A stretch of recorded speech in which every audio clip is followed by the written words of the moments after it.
നമസ്കാരം, എല്ലാവർക്കും പ്രവാസി മലയാളിയിലേക്ക് സ്വാഗതം. കനത്ത മഴ തുടരുന്ന സൗദിയിൽ വീണ്ടും മുന്നറിയിപ്പ്. വരും മണിക്കൂറുകളിലും രാജ്യത്ത് കനത്ത മഴ അനുഭവപ്പെടുമെന്നാണ് കാലാവസ്ഥാ നിരീക്ഷണ കേന്ദ്രം മുന്നറിയിപ്പ് നൽകിയിട്ടുള്ളത്. ചൊവ്വ വരെ കനത്ത മഴ ഇത്തരത്തിൽ തുടരും. ആലിപ്പഴ വർഷം, ഇടിമിന്നൽ എന്നിവയ്ക്കും സാധ്യതയുണ്ട്. താഴ്ന്ന പ്രദേശങ്ങളിൽ വെള്ളപ്പൊക്കത്തിന് സാധ്യതയുണ്ടെന്നും സുരക്ഷിത സ്ഥലങ്ങളിലേക്ക് മാറി താമസിക്കുന്നതാണ് ഉചിതമെന്നും അധികൃതർ പൊതുജനങ്ങളോട് അഭ്യർത്ഥിച്ചിട്ടുണ്ട്. ഈ സാഹചര്യത്തിൽ നീന്താനും കളിക്കാനുമായി വെള്ളക്കെട്ടിലേക്ക് പോകരുത് എന്നും മുന്നറിയിപ്പിൽ പറയുന്നു. വിവരങ്ങൾക്ക് ഔദ്യോഗിക കേന്ദ്രങ്ങളുടെ അക്കൗണ്ടുകൾ മാത്രമേ ആശ്രയിക്കാവൂ എന്ന് അഗ്നിരക്ഷാസേന അറിയിച്ചു. കഴിഞ്ഞ ദിവസം രാജ്യത്ത് പരക്കെ മഴ ലഭിച്ചിരുന്നു. ഇടിമിന്നലോടുകൂടിയ ശക്തമായ മഴയാണ് പലയിടങ്ങളിലും പെയ്തത്. മഴ ശക്തമായതോടെ താഴ്ന്ന പ്രദേശങ്ങളിൽ വെള്ളക്കെട്ടുകൾ രൂപപ്പെട്ടു. ഇത് മണിക്കൂറുകൾ നീണ്ട ഗതാഗത തടസ്സത്തിനും ഇടയാക്കി. കഴിഞ്ഞ ആഴ്ച പെയ്ത മഴയിൽ ദമാം എയർപോർട്ട് അൽഖോബാർ റോഡിലെ പാലത്തിനടിയിലെ ടണലുകളിൽ വെള്ളം നിറഞ്ഞ വാഹനങ്ങൾ ഇതിൽ മുങ്ങി.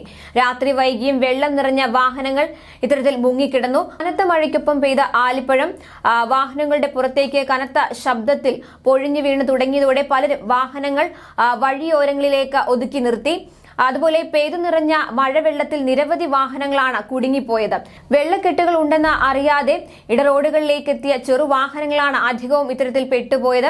എഞ്ചിനുകളിൽ വെള്ളം കയറി നിന്നുപോയ വാഹനങ്ങൾ റോഡിന് നടുവിൽ ഉപേക്ഷിച്ച് പലരും നീന്തി കയറേണ്ടി വന്നു. ചെറിയ വാഹനാപകടങ്ങൾ ഉണ്ടാവുകയും റോഡുകളിൽ വെള്ളം കയറുകയും ചെയ്തതോടെ പലയിടത്തും കടുത്ത ഗതാഗത കുരുക്കാണ് അനുഭവപ്പെട്ടത്. രക്ഷാസേനയും പോലീസും രക്ഷാദൌത്യങ്ങളുമായി രംഗത്തെത്തിയിരുന്നു. കെട്ടിനിൽക്കുന്ന വെള്ളം ഒഴുക്കിവിടാനുള്ള ശ്രമമാണ് അധികവും നടക്കുന്നത്. വെള്ളം കയറിയ റോഡുകളിൽ നിന്ന് വാഹനങ്ങൾ തിരിച്ചുവിട്ടതോടെ പലരും താമസ സ്ഥലത്തേക്ക് തിരിച്ചെത്താൻ മണിക്കൂറുകൾ ഗതാഗത കുരുക്കിൽ കഴിയേണ്ടി വന്നു.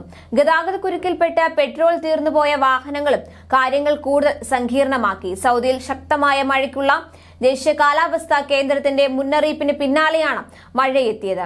അതേസമയം ന്യൂനമർദ്ദത്തിന്റെ ഭാഗമായി ഞായറാഴ്ച മുതൽ, അതായത് കഴിഞ്ഞ ദിവസം മുതൽ ഇനി വ്യാഴാഴ്ച വരെ ഒമാനിലെ വിവിധ ഗവർണറേറ്റുകളിൽ ശക്തമായ മഴയ്ക്കും കാറ്റിനും സാധ്യതയുണ്ടെന്ന് കാലാവസ്ഥാ നിരീക്ഷണ കേന്ദ്രം അറിയിച്ചിട്ടുണ്ട്. മുസന്തം, ബുറൈമി, തെക്ക് വടക്ക് ബത്തിന, ദാഹിറ, മസ്കറ്റ്, ദാഖിലിയ, തെക്ക് വടക്കൻ ഷർഖിയ എന്നീ ഗവർണറേറ്റുകളിൽ ശക്തമായ ഇടിമിന്നലോടുകൂടിയ മഴ ലഭിക്കുമെന്നാണ് കരുതുന്നത്. അൽ ഹജർ മലനിരകളിലും അതുപോലെ സമീപ പ്രദേശങ്ങളിലും ഒമാൻ കടലിന്റെ തീരപ്രദേശങ്ങളിലുമാണ് ഏറ്റവും ശക്തമായ മഴ പ്രതീക്ഷിക്കുന്നത്. മുസന്തം പടിഞ്ഞാറൻ തീരങ്ങളിലും ഒമാൻ കടൽ തീരങ്ങളിലും തിരമാലകൾ 2 മീറ്റർ വരെ ഉയരാനും സാധ്യതയുണ്ടെന്ന് ഒമാൻ കാലാവസ്ഥാ നിരീക്ഷണ കേന്ദ്രത്തിന്റെ മുന്നറിയിപ്പിൽ വ്യക്തമാക്കുന്നു.